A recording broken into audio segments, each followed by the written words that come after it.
رب صل بسم اللہ الرحمن الرحیم۔ سورہ اعراف کا رکوع نمبر 4 اور 8ویں پارے کا رکوع نمبر 11 میں انشاءاللہ آپ کے سامنے شروع کروں گا حسب معمول اس کا لفظی ترجمہ مختصر گرامر کے ساتھ، پھر انشاءاللہ اس کی تفسیر۔ اعوذ باللہ من الشیطان الرجیم، بسم اللہ الرحمن الرحیم۔ قل من حرم زینۃ اللہ التی اخرج لعبادہ، قل کہہ دیجئے، من حرم کون ہے جس نے حرام کیا، زینت اللہ اللہ کی زینت کو، التی وہ زینت، اخرج لعبادہ جو اس نے نکالی اپنے بندوں کے لیے، یعنی ظاہر کی، یعنی پیدا کی۔ یہ نکالنے کا مطلب نا ظاہر کرنا بھی ہوتا ہے، کیونکہ کوئی چیز جب آپ نکالتے ہیں تو وہ ایکسپوز ہو جاتی ہے، وہ نمایاں ہو جاتی ہے، تو اس لیے کسی چیز کو ظاہر کرنے میں بھی اخراج کا لفظ قرآن میں استعمال ہوا ہے، جیسے کہ کنتم خیر امۃ اخرجت للناس، قرآن میں آتا ہے تم بہترین امت ہو جو لوگوں کے لیے نکالے گئے ہو۔ نکالنے کا مطلب یہ نہیں کہ کہیں سے نکالا ہے، یعنی ظاہر کیے گئے ہو، دنیا میں لائے گئے ہو، ایکسپوز یعنی نمایاں ہو گئے ہو تم۔ تو قل من حرم زینت اللہ التی، کون ہے جس نے اللہ کی اس زینت کو حرام کر دیا، اخرج لعبادہ جو اس نے پیدا کی ہے اپنے بندوں کے لیے، والطیبات من الرزق اور رزق میں جو مرغوب چیزیں ہیں، پاکیزہ چیزیں ہیں۔ طیبات پاکیزہ کو بھی کہتے ہیں، مرغوب کو بھی کہتے ہیں، لیکن یہاں مرغوب سے وہ رغبت جس کی بیس پاکیزگی ہو، یعنی ایک تو ایک چیز ٹیسٹی ہوتی ہے نا، اس لیے رغبت ہوتی ہے، ایک اس لیے مرغوب ہوتی ہے کہ وہ طاہر ہوتی ہے، پاک ہوتی ہے، تو اس کی طرف بھی انسان کی اٹریکشن ہوتی ہے۔ تو جو پاکیزہ روزی ہے اس کو کس نے حرام کیا؟ قل اے نبی آپ کہہ دیجئے، ہی للذین آمنوا یہ تمام نعمتیں یعنی زینت بھی اور کھانے پینے کی پاکیزہ چیزیں بھی، یہ للذین آمنوا ان لوگوں کے لیے ہیں جو ایمان لائے، فی الحیات دنیا دنیاوی زندگی میں ان کے لیے، خالصتاً یوم القیامہ اور قیامت کے دن تو خالص انہی کے لیے ہیں، یعنی دنیا میں تو دوسرے بھی شریک ہوں گے لیکن آخرت میں تو خالص اہل ایمان ہی کے لیے ہیں۔ کذالک نفصل الآیات اس طرح سے ہم آیات کو تفصیل سے بیان کرتے ہیں، کھول کھول کے بیان کرتے ہیں، لقوم یعلمون ان لوگوں کے لیے جو جانتے ہیں، علم رکھتے ہیں۔ قل اے نبی کہہ دیجئے، انما حرم ربی میرے رب نے تو صرف حرام کیا ہے، انما کا معنی ہوتا ہے صرف، میرے رب نے تو صرف حرام کیا ہے، الفواحش بے حیائی کو، الفاحشہ یعنی فاحشہ کی جمع آتی ہے فواحش،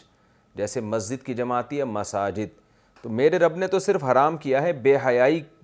حیائی کی چیزوں کو، ما وہ بے حیائی، ظاہر منہا وہ چیز جو بے حیائی میں ظاہر ہو، وما بطن اور جو چھپی ہوئی ہو، یعنی ظاہری بے حیائی کو بھی اور چھپی ہوئی بے حیائی کو بھی، والاثم اسی طرح میرے رب نے حرام کیا ہے صرف اور صرف گناہ کو، والبغی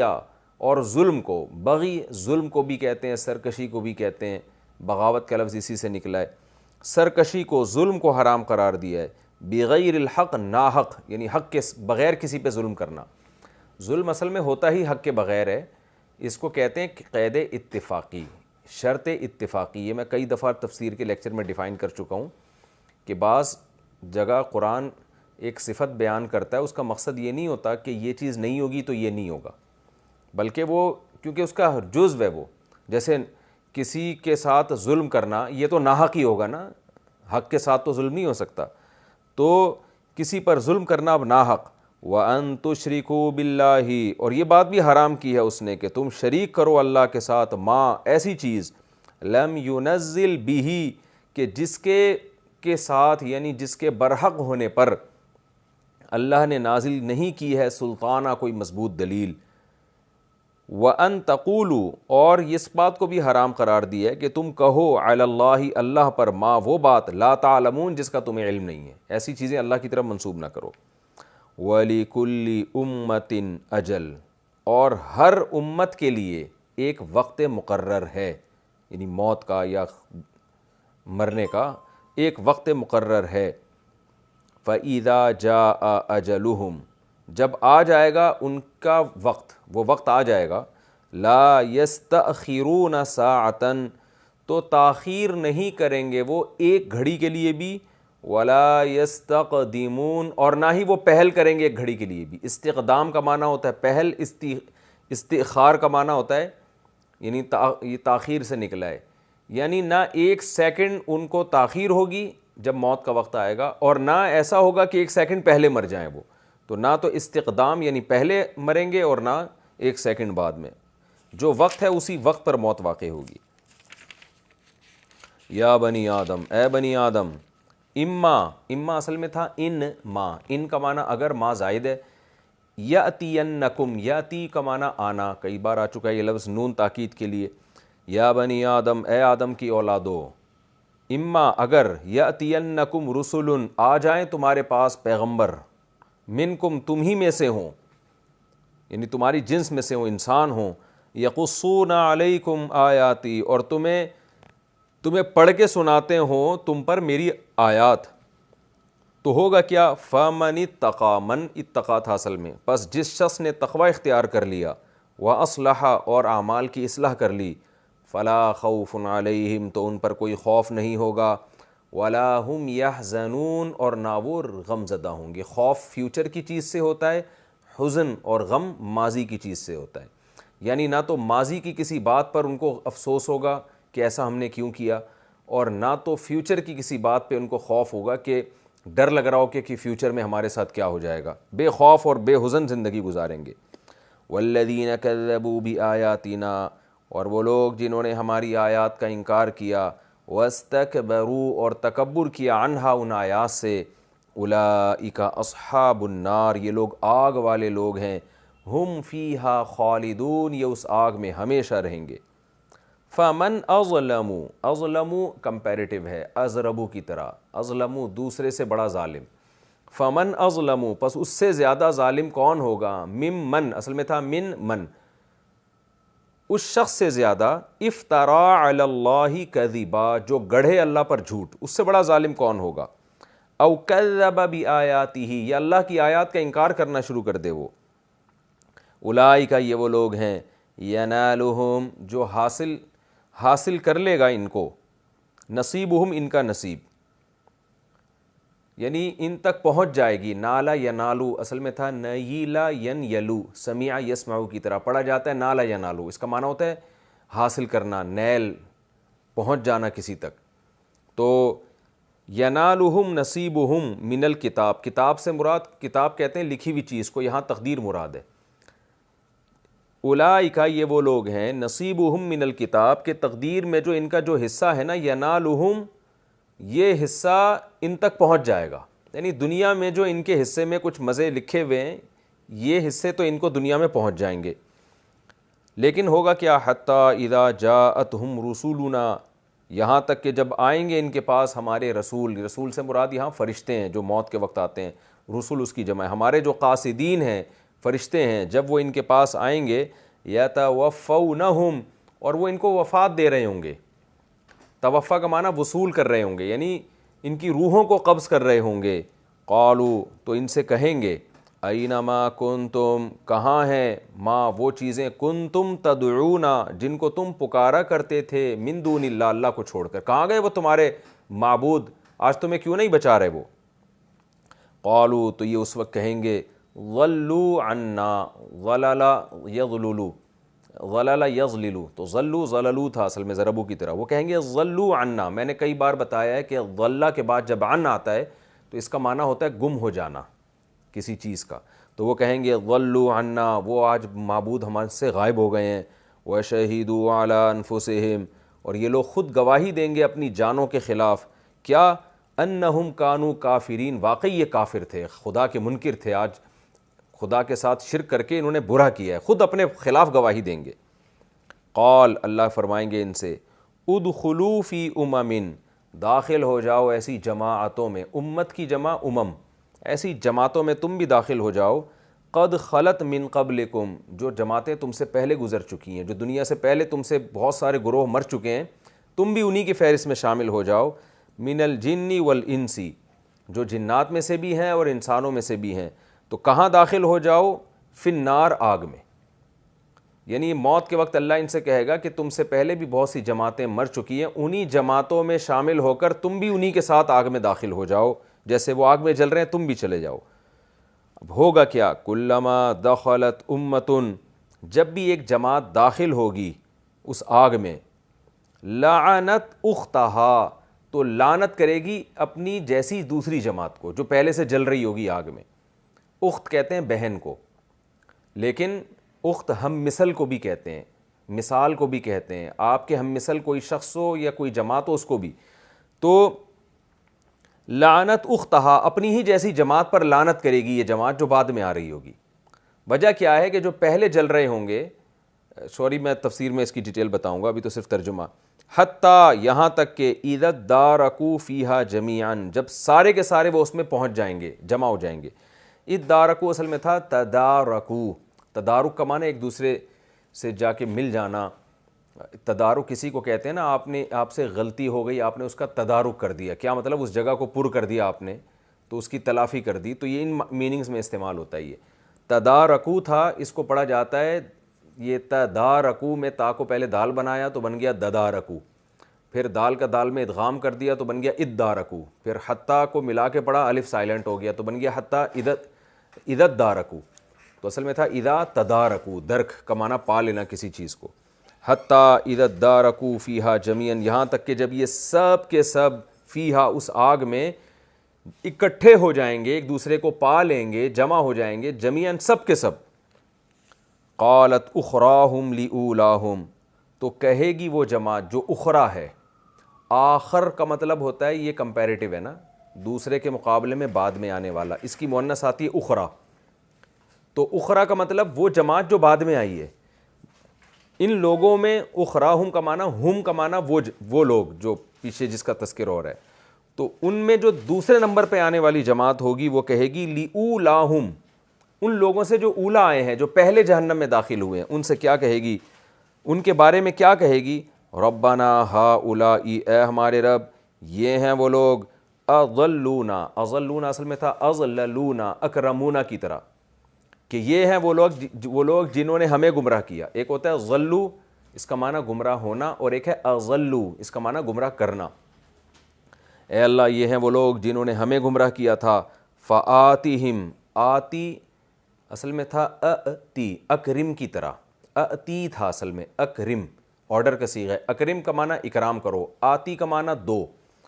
آتیہم، اے اللہ دے تو ان کو، جو ہم سے پہلے جا چکے ہیں. بعد والے کہیں گے اے اللہ دے تو ان کو، عذاباً، ایک عذاب، ضعفاً، دگنا، من النار، آگ سے، ان کو تو دگنا عذاب دے. قال، اللہ کیا کہیں گے جواب میں؟ لکل، ان تم میں سے ہر ایک کے لیے، ضعف، دگنا عذاب ہے، ولکن لا تعلمون، لیکن تمہیں علم نہیں ہے. وقالت اولاہم،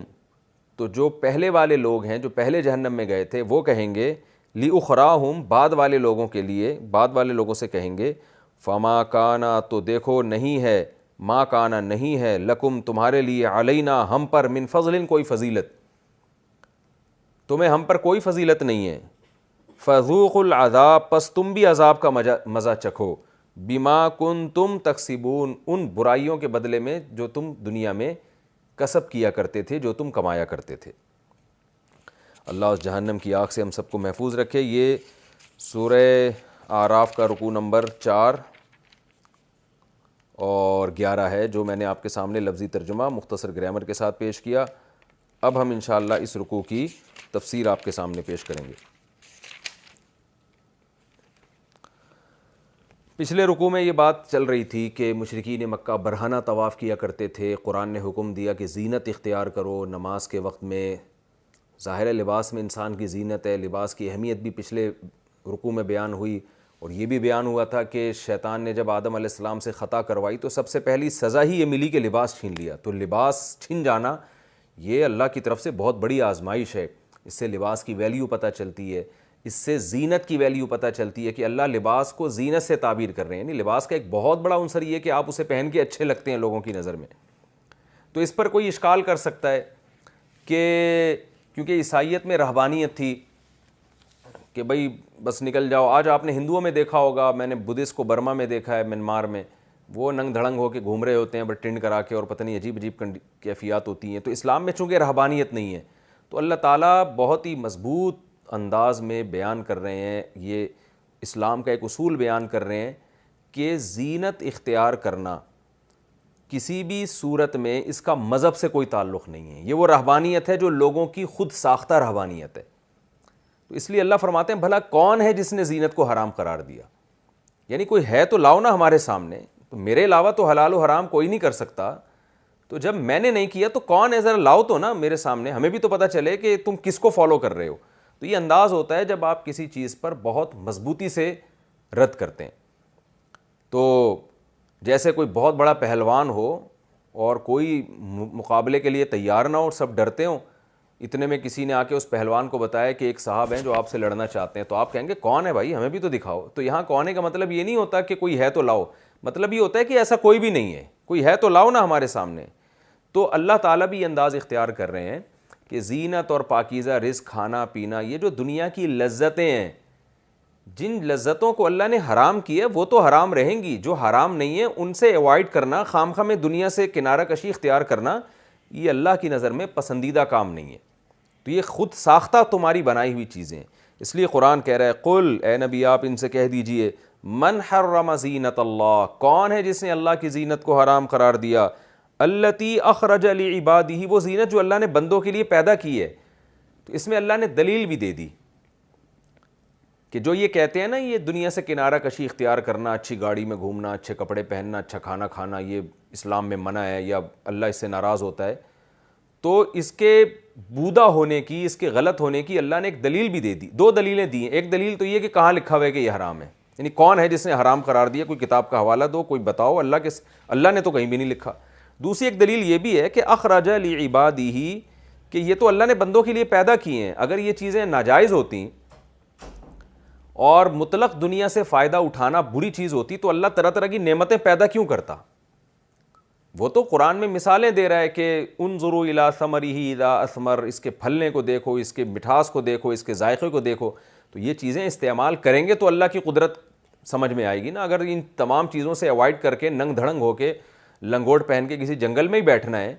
تو پھر اللہ کی نعمتیں سمجھ میں کیسے آئیں گی؟ اللہ کے شکر کی توفیق, اللہ کی معرفت, یہ کہاں سے ملے گی؟ میں اسکالر کی یعنی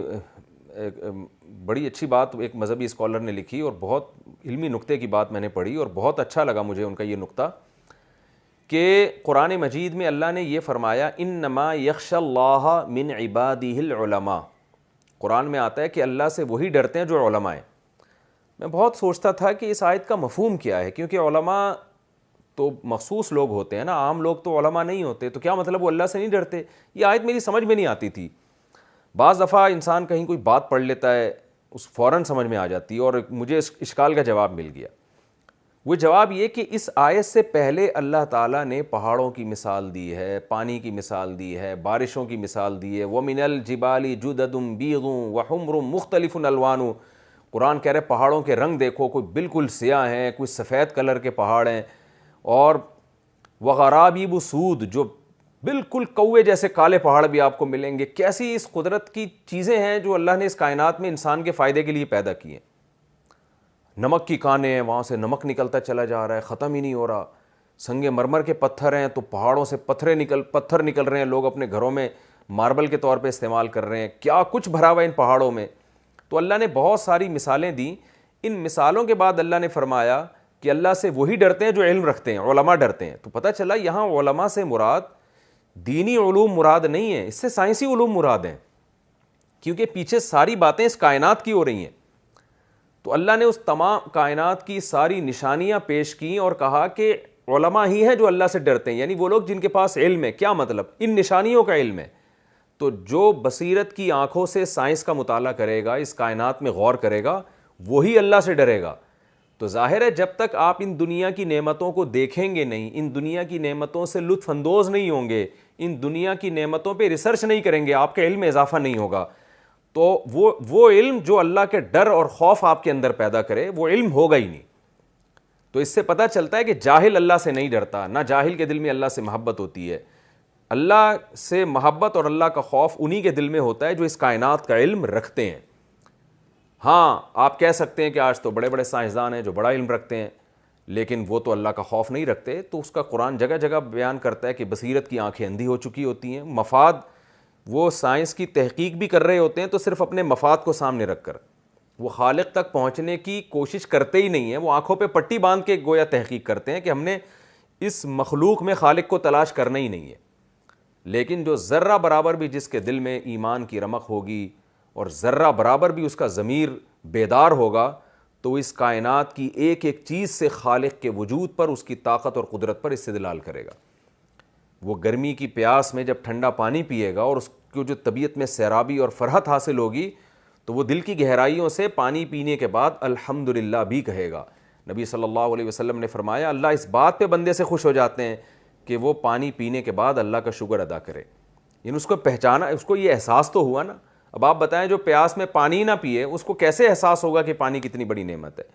تو اس سے اسلام کا مزاج ہمیں سمجھ میں آنا چاہیے کہ اسلام آپ کو دنیا کی چیزوں سے کنارہ کشی اختیار کرنے کا حکم نہیں دے رہا۔ ہاں، اسلام آپ کو یہ کہہ رہا ہے کہ اس دنیا میں پڑھ کے اللہ سے غافل نہ ہو، بلکہ اسی دنیا کو اللہ کے قرب کا اور اس کی معرفت کا ذریعہ بناؤ۔ تو اس لیے قرآن نے کہا قل من حرم زینت اللہ، کون ہے جس نے اللہ کی زینت کو حرام کر دیا؟ وہ زینت جو اس نے اپنے بندوں کے لیے پیدا کی ہے۔ والطیبات من الرزق، اور پاکیزہ رزق کو کس نے حرام کر دیا؟ ایک صحابی نبی صلی اللہ علیہ وسلم کے پاس آئے، جب تو آپ گھر پہ موجود نہیں تھے، امی عائشہ سے انہوں نے فرمایا کہ اللہ کی قسم میں کبھی گوشت نہیں کھاؤں گا، کیونکہ مرغوب غذا ہے، اس سے جسمانی طاقت بھی آتی ہے۔ تو نبی صلی اللہ علیہ وسلم کو جب پتہ چلا تو آپ غضبناک ہوئے۔ آپ نے فرمایا کہ میں تو کھاتا بھی ہوں اور آرام بھی کرتا ہوں، جو میری سنت سے اعراض کرے وہ مجھ سے نہیں ہے۔ تو اس لیے آگے قرآن کہہ رہا ہے قُلْ هِيَ لِلَّذِينَ آمَنُوا فِي الْحَيَاةِ الدُّنْيَا، یہ چیزیں دنیا کی زندگی میں بھی ایمان والوں کے لیے ہیں۔ اصل میں یہ اصل میں ہم نے ایمان والوں کے لیے پیدا کی ہیں، تو اس سے تو اہل ایمان کو کافروں سے بھی زیادہ فائدہ اٹھانا چاہیے۔ سوال پیدا ہوتا ہے پھر کافر کیوں استعمال کرتے ہیں؟ تو اس کی علماء نے مثال دی ہے کہ جیسے ایک کمپنی نے کچھ مزدوروں کو کسی پروجیکٹ کی تعمیر کے لیے بھیجا، کسی پروجیکٹ پہ کام کرنے کے لیے بھیجا، مزدوروں کو الاؤنس بھی دیا، کھانے کی سہولت بھی ہے، رہائش کی سہولت بھی ہے، جیسے اچھی کمپنیاں اپنے مزدوروں کا خیال کرتی ہیں۔ اب اس میں کچھ مزدور تو ایسے ہیں جو کھا بھی رہے ہیں، نعمتوں سے لطف اندوز بھی ہو رہے ہیں، اور اپنے جو ان کو جو کام دیا اس کو بھی فوکس کر رہے ہیں۔ کچھ مزدور ایسے ہیں کہ وہ کمپنی سے فائدے تو اٹھا رہے ہیں، وہاں جا کے کھانا بھی کھا رہے ہیں، ایئر کنڈیشن روم بھی استعمال کر رہے ہیں، علاج کی سہولت بھی لے رہے ہیں، اور سارے مزے اڑا رہے ہیں، لیکن کام کو فوکس نہیں کر رہے۔ تو کیا ہوگا کہ جب ٹائم ختم ہوگا تو کمپنی سزا دے گی ان کو اور کہے گی یہ چیزیں تمہارے لیے نہیں تھیں، یہ تو ہم نے ان لوگوں کے لیے تھیں جو اس پروجیکٹ پہ جو کام کرنے کے لیے جن کو بھیجا تھا۔ تو فائدہ تو وہ بھی اٹھا رہے ہیں، اس لیے کہ کمپنی ظاہر ہے مہینے کے بعد حساب و کتاب کرے گی کس نے کتنا کام کیا۔ پنشمنٹ کا وقت اللہ نے ایک ٹائم پہ رکھا ہوا ہے۔ تو یہ تمام کی تمام نعمتیں اصل میں تو اہل ایمان کے لیے ہیں کہ وہ ان نعمتوں سے لطف اندوز ہوں تاکہ ان کے دل میں اللہ کی محبت پیدا ہو، اور وہ یہ دلیل پکڑیں کہ جب دنیا میں اتنی لذتیں ہیں تو آخرت کیسی ہوگی، جنت کیسی ہوگی، کیونکہ جنت اس وقت تک سمجھ میں نہیں آ سکتی جب تک آپ کو دنیا کی نعمتیں سمجھ میں نہ آئیں۔ ایک آدمی کو، ایک نابینا آدمی ہے، اسے کیا پتا کہ مختلف رنگ برنگی چیزیں دیکھنے میں آنکھوں کو کیسا سکون ملتا ہے۔ ایک آدمی بہرا ہے، اسے کیا پتا کہ آواز کی لذت، اچھی خوبصورت آواز کی لذت کیسی ہے۔ تو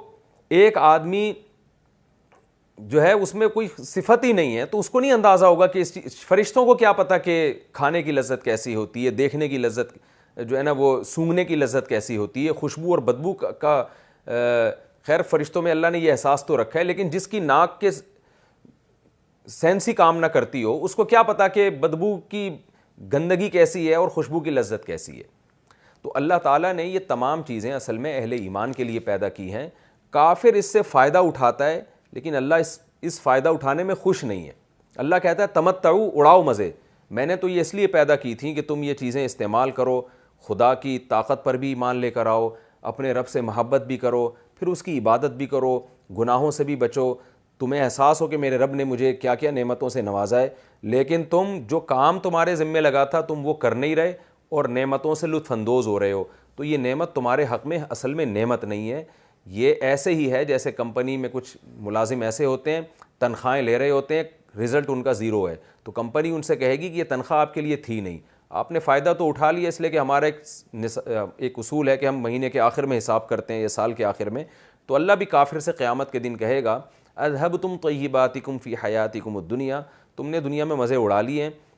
جس مقصد کے لیے مزے دیے تھے اس کو تو تم نے فوکس نہیں کیا، تو میں نے دنیا میں اڑانے دیے۔ تمتعوا، قرآن میں کیا الفاظ ہیں، تمتعوا اڑاؤ مزے، فإن مصیرکم الی النار، آنا تم نے آگ کی طرف ہے۔ تو قرآن کہہ رہا ہے کہ اصل میں یہ دنیا کی نعمتیں بھی اللہ نے اہل ایمان کے لیے پیدا کی ہیں، جو اس کائنات کے بنانے والے پر ایمان رکھتے ہیں، یقین رکھتے ہیں کہ وہ اللہ ہمیں دے رہا ہے، تو ان کے لیے۔ تو جس کے لیے پیدا کی ہیں وہی اگر حرام کر دیں ان نعمتوں کو تو اس سے بڑی بے وقوفی کیا ہوگی۔ تو اس لیے قرآن کہہ رہا ہے قل ہی للذین آمنوا فی الحیات الدنیا، دنیا میں بھی یہ اصل میں ایمان والوں کے لیے، خالصۃ یوم القیامہ، اور قیامت کے دن تو خالص ایمان والوں کے لیے۔ کیا مطلب؟ دنیا میں ظاہری طور پر ان دنیا سے کافر بھی لطف اندوز ہوتے ہیں، بلکہ اہل ایمان سے بھی زیادہ، کیونکہ وہ تو حلال و حرام کا فرق بھی نہیں کرتے، لیکن آخرت میں اللہ ظاہری طور پر بھی کافر کو محروم کر دے گا۔ آخرت میں ان کو ان نعمتوں میں سے ایک گھونٹ بھی نہیں ملے گا، آخرت میں یہ صرف اور صرف اہل ایمان کے لیے۔ اس سے آپ اندازہ لگائیں کہ ایمان اور عمل صالح کتنی بڑی نعمت ہے، کہ دنیا میں بھی انسان کے مزے ہوتے ہیں، آخرت میں بھی مزے ہوتے ہیں۔ یہ جو حدیث میں آتا ہے نا دنیا مومن کا قید خانہ ہے، یہاں قید خانے کا مطلب کافر کے مقابلے میں اس پہ کچھ پابندیاں لگی ہوئی ہیں، اس لحاظ سے قید خانہ ہے، کیونکہ کافر کو تو وہ تو اس کے لیے تو زنا اور شراب اور سب چیزیں چھوٹ گئی نا، تو کافر سے اگر کمپیئر کیا جائے تو وہ قید خانہ ہے۔ لیکن حقیقت میں کیا ہے کہ اگر آپ ایمان اور عمل صالح کی زندگی گزارتے ہیں تو قرآن ہی سے ہمیں پتہ چلتا ہے کہ پھر اصل مزے بھی مسلمانوں کے ہیں، کیونکہ کافر جو گناہ کرتا ہے نا اس میں جو لذتیں اٹھاتا ہے، ان لذتوں میں اللہ تعالیٰ نے ایک بے سکونی بھی رکھی ہے۔ تبھی آپ دیکھ لیں غیر مسلموں میں خودکشیوں کا ریشو، ڈپریشن کا، اسٹریس کا ریشو زیادہ ہے، حالانکہ عیاشی بھی ان میں زیادہ ہے۔ تو اصل میں یہ ربنا آتنا فی الدنیا حسنہ وفی الآخرۃ حسنہ وقنا عذاب النار، قرآن جو کہتا ہے اللہ دنیا میں بھی ہمیں اچھی زندگی دے، آخرت میں بھی۔ تو قرآن کے الفاظ یہ ہیں کہ جو نیک اعمال اختیار کریں گے ان کے لیے دنیا میں بھی اچھی زندگی اور آخرت میں بھی اچھی زندگی۔ ہاں کبھی اللہ کی طرف سے آزمائشیں آ جاتی ہیں، وہ ایک الگ بات ہے، ان آزمائشوں میں بھی اللہ نے صبر رکھا ہے، اور ان آزمائشوں میں بھی ایک قسم کی تسلی رکھی ہے، جو قرآن میں دوسرے مقام پر اس کی تفصیل بیان کی ہے۔ تو اللہ فرماتے ہیں کذالک نفصل الآیات، اس طرح سے ہم اپنی آیات کو تفصیل سے کھول کھول کے بیان کرتے ہیں، لقوم یعلمون، لوگوں کے لیے جو علم رکھتے ہیں، جو سمجھ بوجھ رکھتے ہیں، علم سمجھ بوجھ سے بھی کنایا ہوتا ہے، جو اتنی سینس رکھتے ہیں کہ ان کو جب کچھ سمجھایا جائے تو ان کی سمجھ میں آئے، تو ان لوگوں کے لیے ہم آیات کھول کھول کے بیان کرتے ہیں۔ تو اللہ نے ان میں کھول کھول کے بیان کر دیا کہ اس دنیا میں، اس دنیا کو تسخیر کرنا، اس دنیا سے فائدہ اٹھانا، یہ بھی اصل میں اہل ایمان اور اہل اسلام کی ذمہ داری ہے، تمہارے لیے پیدا کیا۔ ہاں اس میں پڑھ کے اللہ سے غافل نہ ہو، بلکہ اس دنیا کو اللہ کے قرب کا ذریعہ بناؤ۔ آگے ارشاد ہے قل انما حرم ربی، حرام کیا ہے، کون سی چیزیں جن سے خدا ناراض ہوتا ہے، تو وہ اللہ بیان کر رہے ہیں میرے رب نے تو حرام کیا ہے صرف فواحش کو، بے حیائی کی باتوں کو، جیسے تم برہنہ طواف کرتے ہو، بے لباس ہونا، عورت کا بے پردہ گھومنا، زنا کرنا، اور جو کچھ الٹے سیدھے کام ہو رہے ہیں معاشرے میں، ما ظہر منہا، جو کھلی ہوئی بے حیائی ہے وہ بھی، وما بطن، جو چھپی ہوئی بے حیائی ہے وہ بھی، والاثم، اور گناہ کو، گناہ کو بھی، گناہ کسے کہتے ہیں، ہر وہ چیز جس پر اللہ اس کے رسول صلی اللہ علیہ وسلم نے پابندی لگا دی ہو۔ اسم کا لغوی معنی تو کچھ اور ہے، انسان جس کو برا سمجھے، لیکن یہاں شرعی معنی ہے کہ جس چیز پہ بھی شریعت نے پابندی لگا دی۔ والبغی، اسی طرح ظلم، ظلم بھی گناہ ہی ہے، لیکن اللہ نے ظلم کو الگ سے بیان کیا تاکہ وہ اور ہائی لائٹ ہو جائے اور ہر انسان اس سے بچنے کی بھی کوشش کرے۔ والبغی بغیر الحق، اور ناحق کسی پہ زیادتی کرنا، لوگ کر رہے ہوتے ہیں، پیسے لے کے نہیں دے رہے، دھوکہ دے رہے ہیں، وعدہ کر کے اس کی خلاف ورزی کر رہے ہیں، وراثت میں گڑبڑ ہو رہی ہے، غیبتیں کر کے اس کو نقصان پہنچا رہے ہیں، غلط الزامات لگا رہے ہیں، تو کسی بھی نوعیت کا ظلم ہے، اس ظلم کو اللہ نے حرام قرار دیا ہے۔ وَأَن تُشْرِكُوا بِاللَّهِ، یہ تو عملی زندگی سے متعلق احکام تھے، بے حیائی حرام ہے، ہر طرح کا گناہ حرام ہے، ہر طرح کا ظلم حرام ہے۔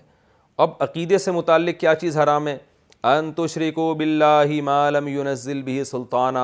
جن معبودوں کے برحق ہونے پر کوئی واضح دلیل تمہارے پاس نہیں ہے ان کو اللہ کے ساتھ شریک کرنا شروع کر دو، اس کو بھی اللہ نے حرام قرار دیا۔ وَأَن تَقُولُوا عَلَى اللَّهِ مَا لَا تَعْلَمُونَ، اللہ کی طرف ایسی باتوں کو منسوب کرو جو تم خود بھی نہیں جانتے، تمہارے پاس کوئی دلیل نہیں ہے۔ جیسے کہ مشرکین برہنہ طواف اور وہ جو اپنی طرف سے چیزوں کو حلال و حرام. آج بھی لوگ جو میں نے دیکھا ہے نا کہ کوئی دوسری شادی کر رہا ہو, تیسری شادی کر رہا ہو, اس پہ عیاشی کے تانے لگانا شروع کر دیتے ہیں. یہ جو اس ٹائپ کے صوفی مزاج لوگ ہیں یہ بھی انہی آیتوں کے مصداق ہیں. ایک آدمی اپنے خرچے پہ 3 کر رہا ہے, 4 کر رہا ہے, وہ بے شک بعض لوگ اس پہ یہ الزام لگاتے ہیں کہ جو ہے نا یہ تو عیاشی کی نیت سے کر رہا ہے. تو بھئی کہ حلال عیاشی ہے تو اگر عیاشی کی نیت سے بھی کر رہا ہے,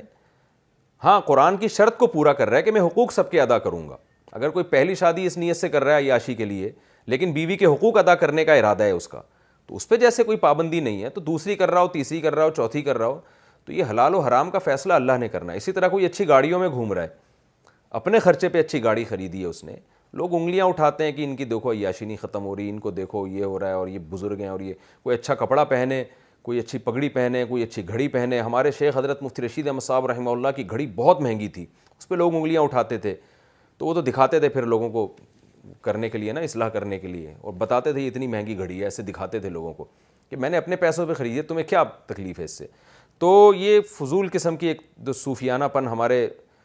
جو بناوٹی تصوف آ گیا ہے, اس کی بہت شدید نفی کی ضرورت ہے. حلال اور حرام میں فرق کرنا پڑے گا. تو اللہ فرماتے ہیں وَأَن تَقُولُوا عَلَى اللَّهِ مَا لَا تَعْلَمُونَ, ایسی چیز اللہ کی طرف منسوب کرو جو تمہیں خود علم نہیں ہے. تو یہ بھی, اس کو بھی اللہ نے حرام قرار دیا ہے. تو اپنی طرف سے خام خواہ میں جو ہے نا جو حلال چیزیں ہیں ان پر پابندیاں نہ لگاؤ. وَلِكُلِّ أُمَّةٍ أَجَلٌ, اور پھر اللہ آگے فرما رہے ہیں کہ ہر امت کے لیے ایک وقت متعین ہے. یہ باتیں اللہ ابھی تمہیں سمجھا رہا ہے کہ یہ حلال ہے, یہ حرام ہے, اس پر عمل کر لو. نہیں کرتے تو ہر قوم کے لیے ایک وقت ہے, ہر ایک نے مرنا ہے. فَإِذَا جَاءَ أَجَلُهُمْ, جب موت کا وقت آئے گا, لَا يَسْتَأْخِرُونَ سَاعَةً, 1 سیکنڈ بھی نہ آگے جاؤ گے نہ پیچھے آؤ گے. یعنی ایسا بھی نہیں ہوگا کہ جو ٹائم ہے اس میں 1 سیکنڈ مہلت مل جائے اور دیر سے مرو. ایسا بھی نہیں ہو سکتا کہ وقت سے 1 سیکنڈ پہلے مر جاؤ. تو ایسا موت کا اٹل ٹائم اللہ نے رکھا ہے جو اللہ کے علم میں ہے. اس وقت سے پہلے گناہوں سے باز آ جاؤ, عقیدے کو بھی درست کر لو اور اپنے عمل کو بھی درست کر لو. آگے اللہ تعالیٰ کے ارشاد ہے یا بنی آدم ان اما یاتینکم رسل منکم. یہ اللہ نے عالم ارواح میں تمام بنی نوع انسانوں سے ایک ایگریمنٹ لیا تھا جس کو قرآن میں دوسرے مقام پر بھی بیان کیا گیا ہے. الستو بربکم, قرآن کہتا ہے وَإِذْ أَخْرَجَ رَبُّكَ مِن بَنِي آدَمَ مِن ظُهُورِهِمْ ذُرِّيَّتَهُمْ, کہ اس وقت کو یاد کرو جب اللہ نے آدم کی پشت سے پوری ذریت کو نکالا, انسانوں کو, اور پھر ان سے عہد لیا الستو بربکم, کیا میں تمہارا رب نہیں ہوں؟ قالوا بلا, سب نے یک زبان ہو کر کہا کیوں نہیں تو ہمارا رب, یعنی یقیناً تو ہمارا رب ہے. تو اللہ نے عالم ارواح میں انسانوں کی دنیا میں آنے سے پہلے ساری دنیا کے انسانوں سے کچھ ایگریمنٹ لیے ہیں. قرآن میں بعض جگہوں پر اس ایگریمنٹ کا تذکرہ ہے, یہاں بھی اللہ اس ایگریمنٹ کا تذکرہ کر رہے ہیں. یہاں قرآن کی آیت میں تو یہ لفظ نہیں ہے کہ ہم نے عالم ارواح میں ایسا کیا, لیکن یہ احادیث سے یہ بات اور اجماع امت سے یہ بات ثابت ہے کہ اس آیت کا میں جو اللہ خطاب کر رہے ہیں یہ خطاب عالم ارواح میں ہوا ہے. قرآن کی کچھ آیتوں کی تفسیر اجماع کرتا ہے, اجماع سے پتہ چلتا ہے. تو اجماع سے پتہ چلتا ہے کہ اللہ تعالیٰ نے عالم ارواح میں تمام بنی نوع انسانوں سے ایگریمنٹ کیا تھا. اس میں ایک ایگریمنٹ تو یہ تھا کہ میں تمہارا رب ہوں, اور ایک ایگریمنٹ یہ تھا کہ جب بھی تمہارے پاس میرے پیغمبر آئیں اور وہ تم پر میری آیات پڑھ کے سنائیں اور تمہیں میری طرف دعوت دیں تو تمہیں ان کی دعوت پر لبیک کہنا ہے. آپ کہہ سکتے ہیں ہمیں تو ایگریمنٹ یاد نہیں ہے, تو کسی کو بھی یاد نہیں ہے, لیکن اس ایگریمنٹ کا فائدہ یہ ہوا کہ انسان کی نیچر میں یہ چیز شامل کر دی گئی ہے. یعنی انسان جب دنیا میں آتا ہے نا, تو چونکہ اس کی روح سے عالم ارواح میں ایک ایگریمنٹ لے لیا گیا تھا, اس کی وجہ سے اس کی نیچر کا یہ چیز حصہ بن چکی ہے. جس چیز کا آپ سے پہلے سے تذکرہ ہو جائے, معاہدہ ہو جائے, آپ اس کو اچھمبے کی چیز نہیں سمجھتے. یعنی علماء کہتے ہیں اس آیت میں سے ہمیں یہ پتہ چلتا ہے کہ انسان کے لیے رب کی پہچان یہ کوئی اچھمبے کی بات نہیں ہے, کوئی ایسی چیز نہیں ہے کہ جو اس کی نیچر اس کو اپیل نہ کرے. جیسے جس آدمی نے کبھی بت پرستی نہ کی ہو, آپ اسے کہیں اس بت کے سامنے جھکو, وہ عجیب سا محسوس کرے گا, یار میں کیوں اس پتھر کے سامنے جھکوں. لیکن کیسا ہی کافر کیوں نہ ہو, آپ جب اس سے یہ کہیں گے نا کہ خدا پر ایمان لے آؤ, چاہے وہ کیسا ہی ملحد کیوں نہ ہو, جب اس پہ یہ کہیں گے نا خدا کے وجود پر ایمان لاؤ اور ایک اللہ کی عبادت کرو, تو اس کی نیچر اور ضمیر اس طرف مائل ہوگا, کیونکہ عالم ارواح میں وہ خدا سے اقرار کر چکا ہے اور اس کا اثر اس کی نیچر اور اس کی فطرت میں آیا ہے، جس کے نتیجے میں اللہ پر ایمان لانا اور اللہ کے وجود کو تسلیم کرنا اس کے لیے آسان ہو گیا، اس کو یہ اچھمبے کی چیز نہیں لگتی، اجنبی چیز نہیں لگتی۔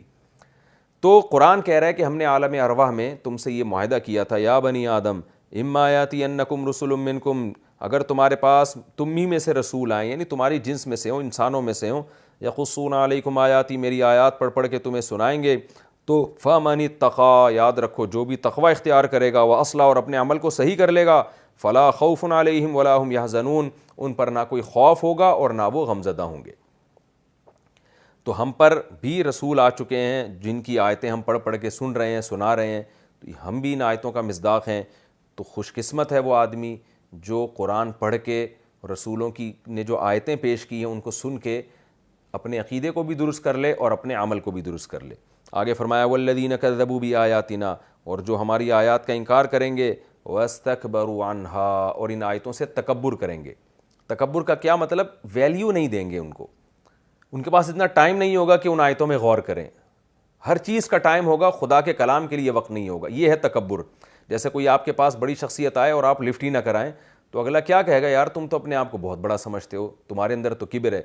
تو جو اپنے آپ کو اتنا بڑا سمجھیں کہ اللہ کی آیات کو اگنور کرنا شروع کر دیں، اولئک اصحاب النار، فرمائیے آگ والے لوگ ہیں، ہم فیہا خالدون، اس میں یہ ہمیشہ رہیں گے۔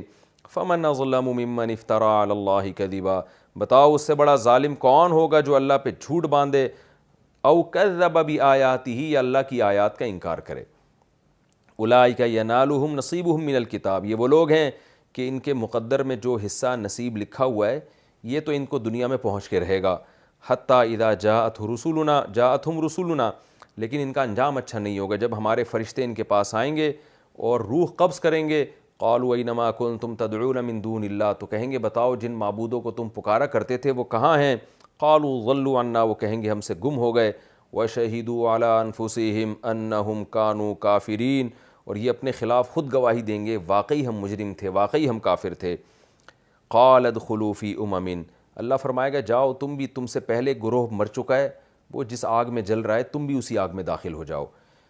یا تو یہ قیامت کے دن ہوگا، جہنم کی آگ میں اللہ داخل کرتے ہوئے ان سے کہیں گے، یا اس سے برزخی آگ مراد ہے، قبر کا عذاب مراد ہے کہ بہت سارے لوگ قبر میں آگ میں جل رہے ہیں، اللہ ہم سب کو محفوظ رکھے، تو تم بھی انہی کے ساتھ اس برزخ میں جلنا شروع ہو جاؤ۔ تو وہ کہیں گے کہ تم سے پہلے جو جنات اور انسان آگ میں داخل ہوئے تم بھی ان کے ساتھ داخل ہو جاؤ۔ کلما دخلت امت لعنت اختہا،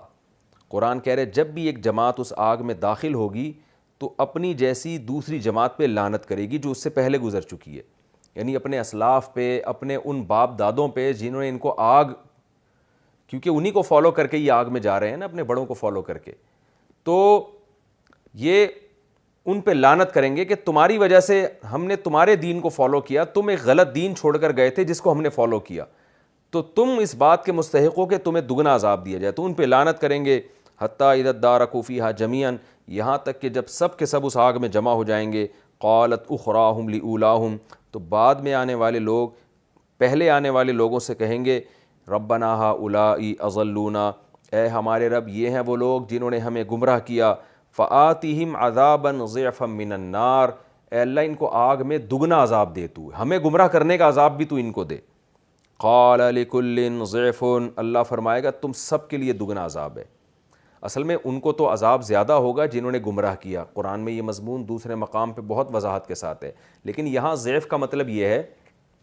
کہ جیسے سورہ نبا میں اللہ نے فرمایا کہ ان کا عذاب روز بروز بڑھے گا، کم نہیں ہوگا،